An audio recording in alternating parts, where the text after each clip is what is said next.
Hello everyone, welcome to my channel. कैसे हैं आप? आई होप आप सभी अच्छे होंगे। आज की इस वीडियो में हम बात करेंगे MNNIT इलाहाबाद की, NIT इलाहाबाद की।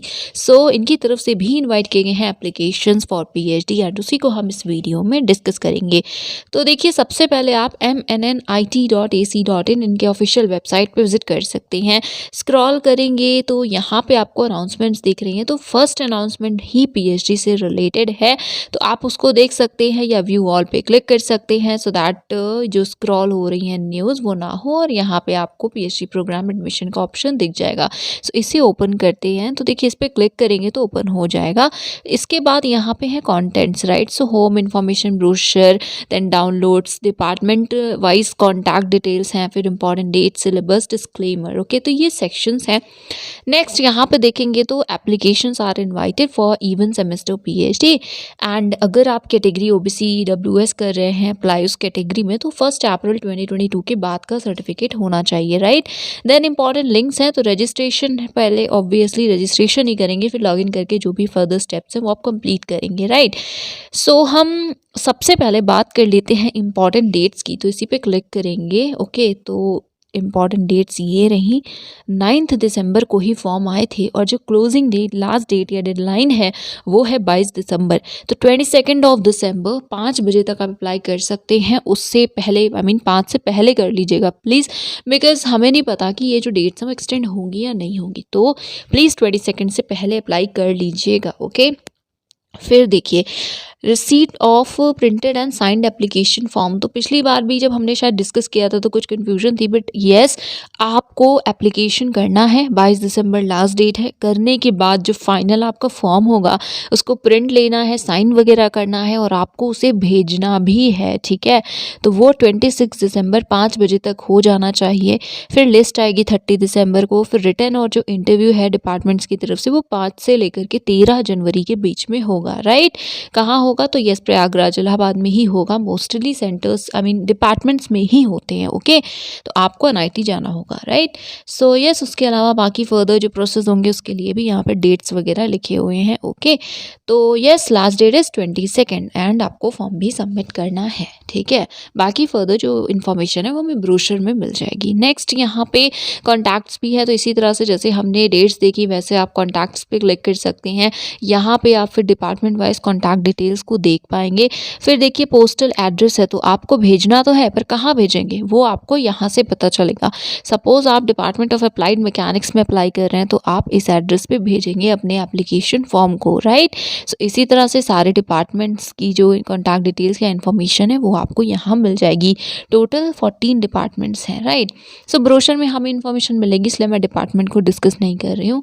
तो चलिए ब्रोशर की बात कर ही लेते हैं। तो ओपन करते हैं इन्फॉर्मेशन ब्रोशर। ये है इन्फॉर्मेशन ब्रोशर एंड इसी से आपको पता चल जाएगा जो आपको जानना है सबसे पहले, दैट इज नेट या गेट रिक्वायर्ड है या नहीं।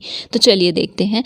पहले तो टेबल ऑफ कंटेंट्स हैं, देख सकते हैं आप। उसके बाद यहाँ से ये इंपॉर्टेंट पॉइंट्स है। तो देखिए 4 कैटेगरीज हैं, ठीक है। ध्यान से सुन लीजिएगा, कंफ्यूजन नहीं रहेगा। 4 कैटेगरीज हैं। कोड देखिए 11, देन 13, 14, 15, ओके, 11, देन 13, 14, 15। 11 मतलब स्टिपेंडरी, दैट इज आपको स्टिपेंड मिलेगा इंस्टीट्यूट की तरफ से। क्या इसके लिए गेट या नेट रिक्वायर्ड है? जी हाँ, रिक्वायर्ड है। Next, sponsored full time scholar. तो अगर आप JRF हैं तो आप किस कैटेगरी में अप्लाई करेंगे? आप इसी कैटेगरी में अप्लाई करेंगे, ठीक है। इंस्पायर हो, DST की तरफ से फेलोशिप है, किसी भी एजेंसी की तरफ से आपको फेलोशिप मिल रही है तो आप करेंगे अप्लाई। याद रखिएगा 13 code number, sponsored full time scholar, right, full time. Next यहाँ पे faculty staff, then sponsored project fellow जो भी है MNIT इलाहाबाद के। आप चाहते हो पार्ट टाइम PhD करना, पार्ट टाइम स्कॉलर में as part time scholar admission लेना, तो आपकी कैटेगरी कोड है 14 एंड बाकी आप अगर हैं फैकल्टी स्टाफ तो आपको पता होगा ना। नेक्स्ट कैटेगरी, लास्ट कैटेगरी है स्पॉन्सर्ड बट पार्ट टाइम। तो आप पार्ट टाइम PhD करेंगे तो ये स्पॉन्सर्ड वही हैं जो जैसे इंडस्ट्री वगैरह में एम्प्लॉयड हैं, आप पार्ट टाइम PhD करना चाहते हैं और स्पॉन्सर ऑफकोर्स आपको आपका ऑर्गेनाइजेशन ही कर रहा है। क्लियर है? ये हो गई 4 कैटेगरीज। कोड याद रखिएगा, कुछ कुछ इंपॉर्टेंट पॉइंट्स होते हैं जो कोड के नाम, कोड मतलब कोड दे करके लिखे होते हैं, ठीक है। तो 11 इज स्टाइपेंड वाला, 13 है JRF या बाकी स्पॉन्सर्ड फुल टाइम स्कॉलर्स के लिए, देन 14 एंड 15। ना यहाँ पे थोड़ा सा एक्सप्लेन भी किया हुआ है। तो सेमेस्टर टू सेमेस्टर बेसिस पे फेलोशिप मिलती है, असिस्टेंटशिप मिलेगी, फाइनेंशियल असिस्टेंस मिलेगा, स्टाइपेंड मिलेगा from the institute. Next category में क्लियरली लिखा है किसी भी एजेंसी से फेलोशिप मिल रही हो, चाहे वो UGC की हो, CSIR की हो, DST की हो या फिर QIP कैंडिडेट्स भी इसी में इंक्लूड होंगे, राइट। आप सभी इसी कैटेगरी में अप्लाई करेंगे। नेक्स्ट, अगर आप MNNIT इलाहाबाद के फैकल्टी हैं, स्टाफ हैं, स्पॉन्सर्ड प्रोजेक्ट फेलो हैं एंड आप PhD करना चाहते हैं तो यस, लास्ट कैटेगरी है पार्ट टाइम स्पॉन्सर्ड स्कॉलर की। सो अभी आप एम्प्लॉय हैं इनमें से किसी ऑर्गेनाइजेशन के, चाहते हैं PhD करना तो कर सकते हैं, बट हाँ क्या है कंडीशन, तो जो फुलफिल करनी होगी, तो टोटल 10 ईयर का आपके पास वर्क एक्सपीरियंस होना चाहिए।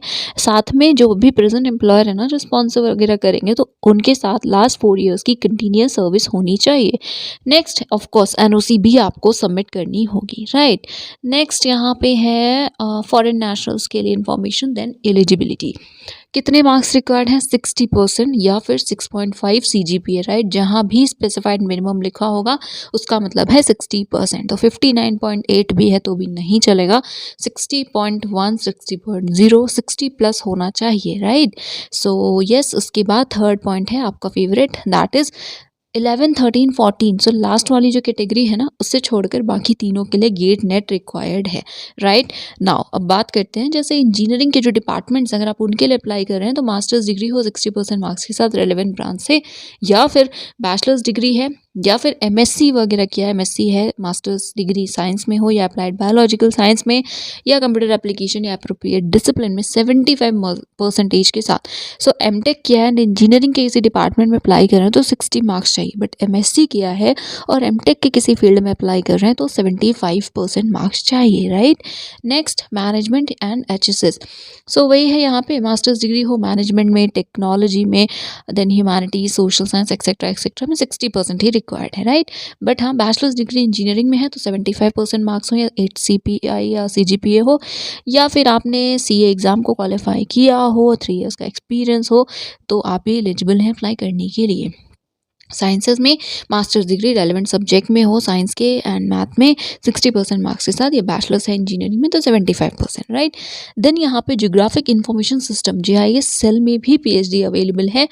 तो अगर आपके पास MTech डिग्री है या इक्वलेंट GIS या इक्वलेंट डिग्री है GIS रिमोट सेंसिंग में, या इक्वलेंट डिसिप्लिन में, या सिविल में, इन्वायरमेंटल में, माइनिंग में, एक्सेट्रा 60% मार्क्स के साथ तो आप एलिजिबल हैं। या फिर आपके पास MSc या इक्वलेंट डिग्री है GIS रिमोट सेंसिंग में, या अप्लाइड जियोलॉजी में, जियोफिजिक्स में, ज्योग्राफी में, इन्वायरमेंटल साइंस में, CS में, मैथ्स में, या फिर MCA किया है, 75% मार्क्स हैं तो आप भी एलिजिबल हैं।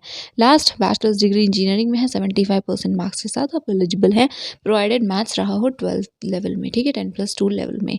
देन डिपार्टमेंट वाइज क्या क्या एरियाज अवेलेबल हैं, तो देखिए एरिया देख लीजिएगा प्लीज़, इंपॉर्टेंट होता है। हम बात कर लेते हैं डिपार्टमेंट्स की।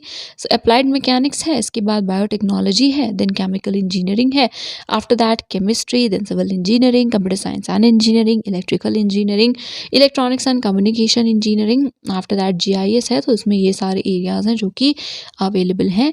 देन HSS है, HSS में HRM है, then public policy, accounting and finance, economics, then English literature, applied psychology, industrial psychology, organisational behaviour, English language teaching and applied linguistics areas available हैं। देन मैथ्स है, उसके बाद mechanical engineering है, then physics है, then school of management studies है। And yes, now seats की बात करते हैं, तो I think GATE NET required है या नहीं, उसके बाद जो सबसे इंपॉर्टेंट चीज़ है वो सीट है। ऑफकोर्स उससे पहले क्राइटेरिया भी आता है। तो थर्ड इंपॉर्टेंट चीज़ आई कैन से, सो देखिए इसमें डिपार्टमेंट वाइज सीट्स दिए हुए हैं, कैटेगरी वाइज भी हैं, तो हम कैटेगरी वाइज नहीं, मैं आपसे बात करूँगी टोटल सीट्स की। आप प्लीज़ अपने कैटेगरी में कितनी सीट है, 0 है तो उसमें मत अप्लाई करिएगा, राइट। सो बाकी चेंजेस हो सकते हैं, बट अभी क्या क्या चेंज होंगे क्या नहीं, वो चीज़ें हमें नहीं पता, right. So anyway, applied mechanics में टोटल 5 सीट्स हैं, biotechnology 1, chemical engineering 4, chemistry 3, civil engineering 4, CSE 13, then electrical engineering 2, electronics and communication engineering 13, GIS cell में सीट नहीं है। अभी हम इस पे बात करते हैं। देन एचएसएस में एक ही सीट है, एससी कैटेगरी की है।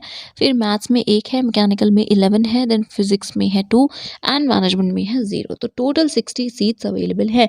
किस कैटेगरी में? 11th category, that is with institute fellowship category में सिर्फ इतनी ही सीट्स हैं। बाकी और भी सीट्स और कैटेगरीज के लिए हैं, बट ये है स्टाइपेंड, तो फेलोशिप के लिए इतनी ही सीट्स हैं, राइट। नेक्स्ट यहाँ पे जो स्टार मार्क एस्ट्रिक्स लगा हुआ है, तो उसका मतलब ये है कि इसमें इस कैटेगरी की कोई भी सीट नहीं है। हावर जो बाकी सब्जेक्ट्स बाकी कैटेगरीज है उनमें सीट्स अवेलेबल हैं, राइट। प्रोसेस क्या है, प्रोसीजर क्या है अप्लाई करने का? सो एप्लीकेशन पोर्टल का लिंक डिस्क्रिप्शन में I will try to provide, otherwise आप इन्फॉर्मेशन ब्रोशर में भी देख सकते हैं। यहाँ भी लिंक है, अभी मैंने शो भी किया था कि कहाँ से अप्लाई कर पाएंगे। सबसे पहले रजिस्ट्रेशन करना है, फिर ऑनलाइन फॉर्म फिल वगैरह करना है, जिसमें सभी जो भी डॉक्यूमेंट्स हैं वो सभी अपलोड करने होंगे आपको। स्क्रीन के इंस्ट्रक्शंस को पढ़ लीजिएगा। एप्लीकेशन फ़ी 1200 है अनरिजर्व के लिए, एंड एससी एसटी पीडब्ल्यूडी के लिए है 600, राइट। बाकी ऑफ कोर्स ओबीसी ईडब्ल्यूएस सबके लिए 1200 है। बाकी यस, ये सारे कुछ पॉइंट्स हैं, देख लीजिएगा। लास्ट पॉइंट देखिए, प्रिंट आउट आपको लेना है, सेम फोटोग्राफ जो अपलोड की है वही पेस्ट करनी है, सभी रिक्वायर्ड डॉक्यूमेंट्स को अटैच करने हैं, रिस्पेक्टिव डिपार्टमेंट के एड्रेस पे भेज देना है, राइट। तो ये रहा एड्रेस एंड कॉन्टैक्ट डिटेल्स हमने देखा था, वो यहाँ भी अवेलेबल है। ओके, सो उसके बाद एडमिशन क्राइटेरिया है। तो देखिए, मैंने बोला था कि अलग अलग कैटेगरी से रिलेटेड कुछ कुछ पॉइंट्स हैं, तो इसको देख लीजिएगा, इंपॉर्टेंट है ये, राइट। तो हाँ, इसको एक बार देख लीजिएगा। बाकी जो सबसे ज़्यादा इंपॉर्टेंट पॉइंट्स थे वो हमने ऑलरेडी डिस्कस किए हैं। फिर से लिखा है गेट नेट होना चाहिए आपके पास रेलिवेंट सब्जेक्ट या ब्रांच में। After that again important notes है, देन डॉक्यूमेंट्स के क्या रिक्वायर्ड है। इंपॉर्टेंट डेट्स में already told you, last date is 22 of December. Okay, so yes, then यहाँ पे रिटन एग्ज़ाम की डेट भी लिखी हुई है। तो अब आपका जो भी सब्जेक्ट है, डिपार्टमेंट या सेल है, उसमें रिटन की क्या डेट है वो आप यहाँ से भी देख सकते हैं। बट हाँ, शॉर्ट लिस्टेड कैंडिडेट्स की लिस्ट आएगी तो उसके साथ भी आपको पता रहेगा, मतलब बताया जाएगा कि कब जाना है, कहाँ जाना है, कब है, तो वो भी चेक कर लीजिएगा। एंड फर्दर यहाँ पे फिर से ईमेल आईडी वगैरह दी है, तो अगर कोई भी कांटेक्ट करना है, कोई इशू है, डिफ़िकल्टी है, तो आप इस कांटेक्ट डिटेल पे कांटेक्ट कर सकते हैं, ठीक है। डिपार्टमेंट वाइज दी हुई है।